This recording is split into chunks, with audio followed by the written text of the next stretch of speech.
Imagina un mundo donde cada movimiento que haces es vigilado. Donde tus pensamientos más íntimos pueden ser castigados. Donde la verdad es lo que el poder dice que es. Esto no es ciencia ficción, o tal vez sí, pero es una ciencia ficción que nos habla directamente, que nos sacude y nos hace preguntarnos, ¿qué tan lejos estamos de vivir en una distopía como esta? Hoy vamos a hablar de una película que no solo capturó esta pesadilla, sino que lo hizo con una maestría que la convirtió en un clásico atemporal. Hablamos, por supuesto, de 1984, dirigida por Michael Radford. ¿Por qué esta película es tan importante? ¿Qué la hace única? Y, sobre todo, ¿qué nos dice sobre el mundo en el que vivimos hoy? Acompáñenme en este viaje por el cine de Radford y su visión de un futuro que, a veces, parece demasiado cercano. El estilo de Michael Radford, ¿qué lo hace especial?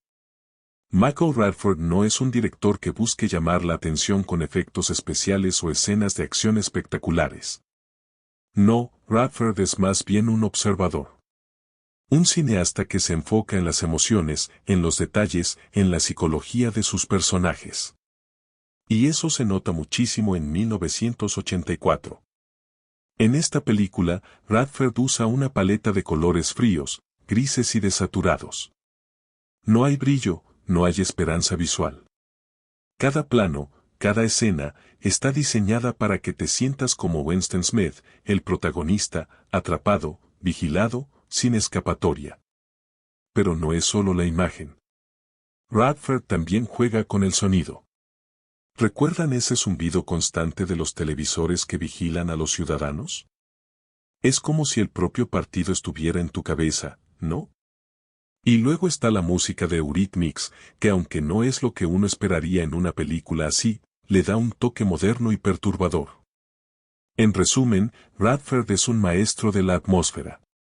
Te mete en la piel de los personajes y te hace sentir su desesperación, su miedo, su lucha interna.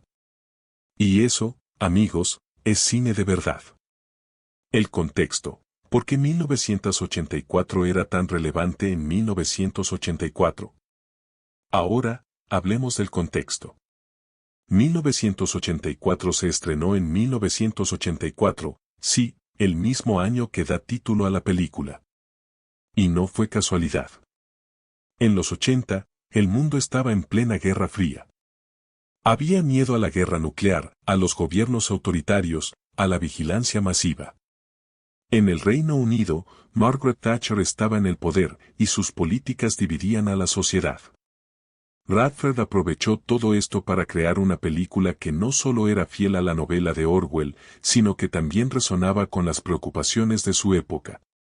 Filmó en lugares reales de Londres, lo que le dio un toque de realismo escalofriante.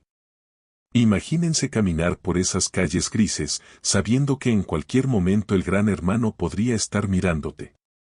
Y luego está la historia en sí. Winston Smith, un hombre común, trabajando en el Ministerio de la Verdad, reescribiendo la historia para que encaje con la narrativa del partido. Pero Winston no es un héroe tradicional. Es un tipo normal, que simplemente quiere sentir algo real en un mundo donde todo es falso. Y eso, creo, es lo que nos conecta con él. Porque, ¿quién no ha sentido alguna vez que el mundo a su alrededor es una mentira? 1984, la obra maestra de Radford. Si hay una película que define a Michael Radford, es 1984. ¿Por qué? Porque aquí vemos todo lo que hace grande a este director, su atención al detalle, su respeto por el material original, su capacidad para crear atmósferas que te dejan sin aliento. Pero no solo eso. 1984 tiene algo que pocas películas tienen, relevancia temporal. Aunque fue hecha en los 80, parece hablarnos directamente a nosotros, en pleno siglo XXI. Con la vigilancia masiva, las fake news, la manipulación de la información, ¿no les parece que el mundo de Orwell está más cerca que nunca? Y luego están las actuaciones. Ironhart como Winston Smith es simplemente magistral. Esa mirada perdida, esa voz quebrada, te hace sentir su dolor, su miedo, su pequeña chispa de rebeldía. Y Richard Burton, en su último papel, como O'Brien, es aterradoramente convincente. Es el tipo de villano que no grita ni hace aspavientos, pero te hace temblar con solo mirarte. Innovación y legado, ¿qué nos dejó 1984? Radford no solo hizo una gran película, también dejó un legado. 1984 influenció a toda una generación de cineastas. ¿Han visto The Matrix o V de Vendetta? Pues les deben mucho a Radford. Además, su uso del color y la iluminación se ha convertido en un estándar para las películas distópicas. Esa estética fría, gris, opresiva, la vemos una y otra vez en el cine y la televisión. Y su enfoque en la psicología de los personajes, en lugar de la acción, ha inspirado a directores como Denis Villeneuve o Yorgos Lanthimos. Pero quizás lo más importante es que 1984 nos dejó una advertencia. Una advertencia sobre los peligros del autoritarismo, de la pérdida de la libertad, de la manipulación de la verdad.